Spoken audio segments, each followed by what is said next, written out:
Manoj, I'm really sorry. எனக்கே கஷ்டமா தான் இருக்கு. ஏற்கனவே ஒரு தடவை உங்க ஆர்டரை கேன்சல் பண்ணேன். இந்த தடவை திருப்பி நான் வந்து ஆர்டரை கேன்சல் பண்ணி ஆகணும். இந்த 60 வீட்டுக்கும் கூட நீங்க வந்து ப்ராடக்ட் டெலிவரி பண்ண வேணாம், அதை திருப்பி எடுத்துட்டு போங்க அப்படின்னு அந்த மேனேஜர் சொல்ல அப்படியே வந்து மனோஜ் ஷாக் ஆகுறாரு. இதுக்கு என்ன ஆச்சு, என்ன காரணத்தாலங்கிறதுக்கான ப்ரெடிக்ஷன்ல வந்து பாத்தீங்கன்னா இப்ப சார் என்ன சார் சொல்றீங்க சார், எல்லாத்தையும் நாங்கள் வந்து மொத்தமாக ஹோல்சேலாக பே பண்ணி இன்வெஸ்டர்ஸ்க்குலாம் கொடுத்துட்டு தான் சார் கொண்டு இங்கே நாங்கள் சார் இப்போ 60 வீடு மட்டும் தான் சொன்னீங்க, எல்லாமே ரெடி ஆகிடுச்சு, ஏன் சார் இப்படி அப்படிங்கும்பொழுது டக்குன்னு ரோகிணி வேற இறங்கி நடந்து வந்துகிட்டு இருக்காங்க. என்ன அவங்க ஏதோ காரசாரமாக பேசிகிட்டு இருக்காங்கிற மாதிரி அவங்க கிட்டக்க வரும்பொழுது வீடுங்கிறது ஒரு பாசிட்டிவான விஷயம் பாஸ். இப்போ தான் நாங்கள் எல்லாத்துக்குமே வந்து பார்த்தீங்க அப்படின்னா வந்து ஒரு புது வீடு புதுசாக வந்து வாங்கியிருக்கோம் அப்படின்னு சந்தோஷத்தோட உள்ள வரவங்களுக்கு உங்களுடைய பார்ட்னர்ஷிப்பே எங்களுக்கு வந்து ரொம்ப நெகட்டிவாக படுது. நாங்கள் ஏதோ அந்த ரோகிணிங்கிறவங்க சொன்னாங்கன்னால தான் உங்களுக்கு அந்த ஆர்டரை திருப்பி கொடுத்தோம். ஆனால் அந்த ரோகிணிங்கிறவங்க தான் வந்து ரொம்ப மோசங்கிறது இப்போ தான் தெரிய வருது. நான் உங்களை தான் வந்து மோசம் நினச்சிக்கிட்டு இருந்தேன். ஏன்னா வந்து நீங்கள் உங்கள் ஆட்டிடியூட நீங்கள் நடந்துக்கிட்ட விதம்லாம் வந்து சரியில்லை அப்படின்ட்டு.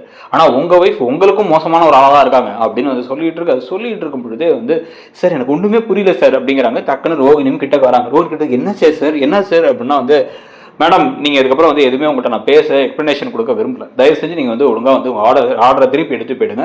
நான் உங்களுக்கு கொடுத்த அட்வான்ஸ் இருக்குல்ல, அந்த அட்வான்ஸை திருப்பி கொடுத்துருங்க. இதுக்கப்புறம் நான் வந்து என்ன நடந்தாலும் சரி நான் மனசை மாற்றிக்க போகிறது இல்லை அப்படின்னு வந்து சொல்லும் பொழுதே வந்து சார் என்ன சார் இப்படி பேசுகிறீங்க, நீங்கள் சொன்னீங்க நம்பி தானே சார் இவ்வளோ பெரிய ஆர்டர் நாங்கள் வந்து பண்ணுறதுக்கு எல்லாத்துக்கும் வந்து இன்வெஸ்ட் பண்ணி எடுத்து வந்திருக்கோம் அப்படின்னு வந்து கேட்கும் பொழுதே வந்து நீத்து தெரியுமா, நீத்து மேடம் அப்படிங்கும் பொழுது திருன்னு வந்து முடிக்கிறாரு மனோஜ். நீத்து அவங்க அப்படிங்கும் போது வந்து அவங்க வந்து எங்கள் மேடத்துடைய ஃப்ரெண்டோட பொண்ணு தான். அவங்க அம்மாவும் எங்கள் மேடமும் அது ஒரே கிளப்ல தான் இருந்தாங்க. நீத்து மேடத்துடைய ரெஸ்டாரண்ட்டுக்கு தான் அவங்க அப்பாவோட நடத்திட்டு இருக்கும்போதுலேருந்து நாங்கள் எங்களோட எல்லா அப்பார்ட்மெண்ட்ஸுக்குமே வந்து ஏதாச்சும் ஃபங்க்ஷனாக ஆர்டர்லாம் கொடுப்போம். அந்த அளவுக்கு வந்து எங்களுக்கு நல்லா பழக்கப்பட்ட ஒரு ஆள்.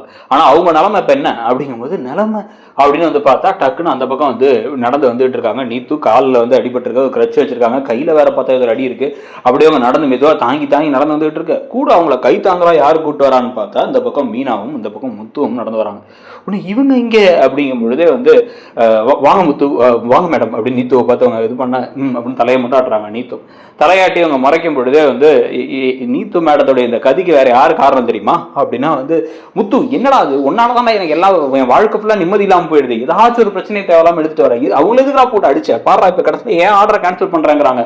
அப்படிங்கும் பொழுதே வந்து டே நான் வந்து என் மேல விழுந்த பழியை தீக்கணும், என் மேல வந்து தப்பா ஒரு வார்த்தை சொல்லிட்டாங்களேங்கிறதுக்கு சரி பண்றதுக்காக நான் ஒரு விஷயத்த பண்ண போனேன், யார் இவங்களை அடிச்சான்னு கண்டுபிடிக்க போனேன். ஆனா அதுல கடைசியா தெரிஞ்ச உண்மை உனக்கு ஆப்பா முடியும்னு நான் நினைக்கவே இல்லை. மனோஜே நான் வந்து உனக்கு நல்லதுதான் நினைக்கணும்னு நான் நினைக்கிறேன். ஆனா வந்து உன்னை சுத்தி இருக்கிற தீய சக்திகள் இருக்க வரைக்கும் அது மாற போறது இல்லைங்கிறது மட்டும் எனக்கு தெளிவா தெரியுது அப்படின்னு வந்து சொல்ல உன்னை ஷாக் ஆகி பார்க்கற மனோஜ் என்னடா பேசுற அப்படிங்கும் பொழுது டக்குன்னு அப்பதான் வந்து விஜயா கிளம்பி வராங்க. டேய் ஆர்டர்லாம் கொடுத்துட்டு அவ கூட எதுவும் பழகாத அப்படின்னு சொல்லலாம்னு சொல்லிட்டு அவங்க முடிவு பண்ணி இறங்கி நடந்து வந்து பார்த்தா இங்க மாத்தி எல்லாரும் நின்று இருக்காங்க. நீத்து இருக்கிறத பார்த்து என்னடா நடக்குதுங்க அப்படின்னு உள்ளார வர, அம்மா ஆர்டரை திருப்பி கேன்சல் பண்றாங்கிறாங்கம்மா, உனக்கு ஆர்டர் கிடையாதுங்கிறாங்க. எல்லாத்துக்கும் காரணம் நீத்துவோட நிலமை தான், நீத்து அப்படி அடிச்சிட்டாங்கிறத பத்தி சொல்றாங்க அப்படின்னா டேய் முத்து உன் அவசர புத்தி கிடைச்ச ஆளதாண்டா எங்களுக்கு இந்த இவ்வளவு பிரச்சனையே அப்படிங்கும் போது மாமா முதல்ல என் பக்கம் எது நடந்தாலும் முதல்ல என் பக்கம் திரும்ப நிறுத்துங்க அப்படிங்கும் போதே வந்து டக்குன்னு மீனாவும் சொல்லிடுறாங்க. மீனா வந்து சும்மா என் புருஷனை ரவுடி மாதிரியே வந்து பார்த்துட்டு இருக்கிற நிறுத்துங்க, இதுக்கு காரணம் அவர் கிடையாது, இங்க யார் காரணம் அப்படிங்கிறது அவங்களுக்கே தெளிவா தெரியும் அப்படிங்கும் போதே ஷாக் ஆகி வந்து இப்படி திரும்பி பார்த்தா டக்குன்னு இப்போ என்ன பண்ணுறாரு முத்து அப்படின்னா வந்து மொபைல் எடுத்து நீட்டு இதோ முதல்ல அந்த வீடியோவை பாருங்க, வீடியோவை பார்த்தா தெளிவாக உங்களுக்கு புரியும் அப்படின்னு வந்து சொல்லும் பொழுதே வந்து பார்த்தீங்க அப்படின்னா சிட்டிக்கிட்ட வேலை பார்த்த 2 ரவுடிகள் அவங்க 2 பேர் வந்து அந்த ரெஸ்டாரண்ட் தீ பற்றி எரிஞ்சுக்கிட்டு இருக்கு, அப்படியே வெளியே வந்துட்டு அந்த மங்கிக்குள்ள கழட்டிட்டு நடந்து போகிறாங்க. இதான் first CCTV footage. Second CCTV footage பாருங்க அப்படின்னு வந்து அடுத்த ஃபுட்டேஜை பார்த்தா அடுத்த ஃபுட்டேஜில் நடந்து போய் அதுக்கப்புறம் என்ன பண்ணுறாங்க, அந்த இதை கலட்டிட்டு ரோகிணிக்கு பார்த்து ரோகிணிகிட்ட வந்து பேசி ரோகிணி கையில் காசை கொடுக்குறாங்க, அதை வாங்கிட்டு கிளம்புறாங்க. ஒன்று ஷாக் ஆகி வந்து பார்க்க இதே ஒரு அடுத்த ஃபுட்டேஜில் வந்து பார்த்தா வந்து இதே மாதிரி நீத்துவோட வீட்டில் இருந்து நைட் எஸ்கேப் ஆகி ஒரு வண்டி போகுது, அந்த வண்டி போய் ஒரு இடத்துல நின்று அவங்க மங்கிக்குள்ள கலட்டுறாங்க, அந்த ஹெல்மெட்டையும் கலட்டுறாங்க. பார்த்தா உள்ள இருக்கிற அதே 2 ஆட்கள். உடனே இந்த 2 ஆட்களுக்கு பணத்தை கொடுத்து இதெல்லாம் பண்ண வச்சது யாருன்னு தெரியுதா, உங்க ஆசை மருமக அப்படியே இந்த ரோகிணி இருக்காளே ரோகிணி தான் அப்படிங்கும் பொழுது வந்து ஷாக் ஆகி திரும்பி பார்த்து இவளா அப்படின்னு வந்து சொல்ல உடனே ஆமா இப்போ ஆல்ரெடி போலீஸ் வேற வந்துகிட்டு இருக்காங்க, இதெல்லாம் பண்றதுக்கான காரணம் என்ன அப்படின்னு விசாரிச்சா, நீத்து பிரச்சனை போயிட்டு இருக்கு. நீத்து பிரச்சனையால ஸ்ருதி வந்து அந்த பக்கம் இருக்காங்க, நாங்கெல்லாம் அந்த பக்கம் அலைஞ்சிட்டு இருக்கோங்க போதே வந்து என்ன பிளான் பண்ணிட்டா அப்படின்னா, எப்படி இருந்தாலும் சரி நம்ம வந்து மனோஜோட நெருங்கி பழகிறத நாங்க வந்து எப்படியும் அதை கெடுத்து விடுவோம் அப்படிங்கிறதுனால ஒரே கல்லில் ரெண்டு மாங்கா அப்படிங்கிற மாதிரி அந்த நீத்துவுக்கு ஒரு விஷயத்த பிரச்சனை பண்றோம்னா, ஒரு பக்கம் ஸ்ருதி அண்டு இவங்களோட பிரச்சனை வந்து அதிகமாகும், ரவி பிரச்சனை அதிகமாகும். அதே சமயத்தில் என்ன ஆகும் அப்படின்னு வந்து பார்த்தா வந்து நாங்களும் வந்து என் புருஷன் மேல பழி விழுந்ததுனால அவர் மேல வந்து இருக்கிற பழியை தீக்கிறதுக்காக நாங்க 2 பேரும் ஓடிக்கிட்டே இருப்போம். அப்ப இவங்க 2 பேர் நெருக்கமாவது யாரும் தடுக்க முடியாது. மனோஜ் கூட க்ளோஸா இருக்கணும் அப்படிங்கிறதுக்காக மட்டும்தான் இந்த வேலையை பார்த்துருக்காங்க. இதே மாதிரிதான் ஏற்கனவே ஒரு தடவை நாங்க அவகிட்ட நெருங்கிடுவோம், எல்லா உண்மையும் கண்டுபிடிச்சிருவோம் அப்படிங்கிறதுக்காக எங்க அம்மாவுடைய கடையை காலி பண்றதுக்கான எல்லா வேலையும் செஞ்சா, என் கடையும் சேர்த்து காலி பண்ணி என் வண்டியை தூக்குறதுன்னு எல்லா விஷயமும் செஞ்சாங்க.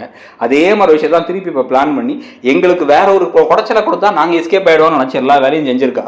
இப்ப கடைசியில செஞ்சதுக்கு அப்புறம் இப்ப இவதான் செஞ்சா அப்படிங்கிறத நாங்கள் ப்ரூவ் பண்ணி அந்த நீத்து எங்கள் மேலே கேஸ் கொடுக்க மாட்டேன் அப்படின்னு சொல்லிட்டு இருந்தவங்கள்ட்ட நீங்கள் எங்கள் மேலே கேஸ் கொடுக்க வேண்டிய அவசியமே இல்லைன்னு சொல்லிட்டு இவங்கள்ட்ட நாங்கள் எல்லாத்தையும் காமிச்சிட்டோம். இப்போ இதே விஷயத்தை நாங்கள் ஆல்ரெடி ரவி ஸ்ருதிக்கும் சேர்த்து ஃபார்வர்ட் பண்ணிட்டோம். அவங்களும் இங்கே வந்துட்டு தான் இருக்காங்க. இப்போ போலீஸும் வந்துருவாங்க அப்படின்னு வந்து சொல்ல, போலீஸ் வந்துருவாங்களா அப்படின்ட்டு வந்து மனோஜ் நான் நம்ம குடும்ப நல்லதுக்காக தான் பண்ணேன், நான் வந்து இவங்க சொல்கிற மாதிரிலாம் இல்லை, ஸ்ருதி பாவம் அப்படிங்கிறதுனால தான் நான் பண்ணேன் அப்படிங்கும்பொழுது ஏமா உங்கள் பஞ்சாயத்தெல்லாம் தனியாக வச்சுக்கோங்கம்மா, நீங்கள் இந்த ஒரு ஆள் வச்சு அடிக்கிறது. இப்போ நாளைக்கே வந்து நான் அந்த ஆர்டரை கேன்சல் பண்ணேன், இல்லை ஆர்டர் ஏதாவது குறை சொன்னேன், ஏதாவது பிரச்சனைனா அப்போ என்ன ஆள் வச்சு அடிச்சிருவீங்களா? ரவுடிய சகவாசம் எங்களுக்கு தேவையில்லை, இது ஒரு பிஸ்னஸ் டீல் அப்படின்னு நினச்சேன் நான். இவங்க வந்து ரொம்ப அழுதுகிட்டே இருந்தாங்க, தனியாக அவங்களுடைய சைடு பிரச்சனையெல்லாம் சொல்லி இவங்களுக்கு இந்த ஆர்டர் கிடைக்கலங்கிறனால தான் நீங்கள் அவங்கள விட்டு பிரிஞ்சு போறீங்கன்னாங்க. அதனால தான் நான் வந்து சரி ஒரு குடும்பம் அழிய வேணாமே, அவங்களுடைய கஷ்டமும் நம்ம புரிஞ்சுக்கணும், நம்ம ஈகோ குறுக்க வரக்கூடாது, நான் நல்லவனாக நடந்துக்க ட்ரை பண்ணேன். ஆனால் நல்லவனாக நடந்துக்கிறதுக்கு வருத்தான ஆள் இவங்க இல்லை அப்படிங்கிறது எனக்கு தெளிவாக புரிஞ்சிருச்சு. அப்படிங்கும் பொழுதே நீத்து வந்து கோபமாக பார்த்துட்டு, நான் கூட முத்து நான் ரியலி நான் அவங்கள தான் வந்து நினச்சிட்டேன், தப்பாக நினச்சிட்டேன் நான், எனக்கு இந்த அடிபட்டு எல்லாம் ஹாஸ்பிட்டலில் இருக்கும் போது தான் சில விஷயங்கள் புரிஞ்சிச்சு. என்ன இருந்தாலும் வந்து ரவி விஷயத்தான் நடந்துட்டு ரொம்ப சின்ன பிள்ளைத்தனமாக நடந்துக்கிட்டேன், சைல்டிஷ் பிஹேவியரில் தான் பண்ணியிருக்கேன் அப்படிங்கிறது எனக்கு புரியுது.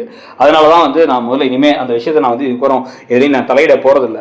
அவர் போயிட்டாரு, நான் இன்னொரு ஷிஃப்ட் போட்டேன், இதுக்கப்புறம் நான் என் வேலையை பார்த்துக்கிறேன். கேட்ட மாதிரி இப்போ இங்கே ஸ்ருதி வராங்கன்னா அவங்கள்ட்ட நான் சாரி கூட சொல்லிக்கிறேன், என் மேலே எந்த தப்பு, அவங்க இப்போ சைடில் ரவி மேலே எந்த தப்பும் கிடையாது, என் மேலே தான் எல்லா தப்பும் நான் சொல்லிடுறேன். ஆனால் அட் த சேம் டைம் வந்து இவங்க இப்படி மோசமானவங்களா இருப்பாங்க அப்படிங்கிறது எனக்கு தெரியாது அப்படிங்கும் போது இன்னும் கோபமா முறைக்கிறாங்க. ரோகிணி, என்ன முறைக்கிறேன், என்னடி முறைக்கிற, என் புருஷன் மேல எத்தனை தடவை தான் நீ பழி போடலான்னு பார்ப்பேன் அப்படின்னு இந்த பக்கம் வந்து அப்படியே நெருங்கி இப்போ மீனா கிட்டக்க வர, விடுமீனா இவரெல்லாம் நீ கை அடிச்சானா அது உனக்கு தான் அந்த அசிங்கம், இவ கூட நெருங்க கூட நெருங்க தள்ளிவா அப்படிங்கும் பொழுதே வந்து டேய் இவ்வளவு தாண்டா உன் வாழ்க்கையில நிம்மதியும் போது, உனக்கு எல்லாமே கெடுதலா வருது, எந்த நேரத்தில் நான் இவ்வளவு கட்டி வச்சனோ எல்லாம் போச்சு சை அப்படின்னு இந்த பக்கம் விஜயா பேசிட்டு இருக்க. தயவு செஞ்சு நீங்க அப்பார்ட்மெண்ட் விட்டு கிளம்புங்க, இந்த ஆர்டரை எடுத்து கிளம்பிடுங்க, என்னோட முடிவில் எந்த மாற்றமும் கிடையாது, எங்களுக்கு நான் உங்க கூட அசோசியேட் ஆக விரும்பல, அது எங்களுடைய அபார்ட்மெண்ட்ஸுக்கும் எங்க பில்டர்ஸ் எங்க கம்பெனிக்குமே வந்து நல்ல பேர் கிடையாதுன்னு நான் முடிவு பண்ணிட்டேன், நீங்க கிளம்புங்க அப்படின்னு துரத்தை விட கடைசியில் ரோகிணி தான் இதெல்லாம் பிளான் பண்ணி பண்ணாங்க அப்படிங்கிற மாதிரி ஒரு ஷாக்கான உண்மை தெரிய வந்தா அது கரெக்டா இருக்கும்னு நினைக்கிறீங்களா?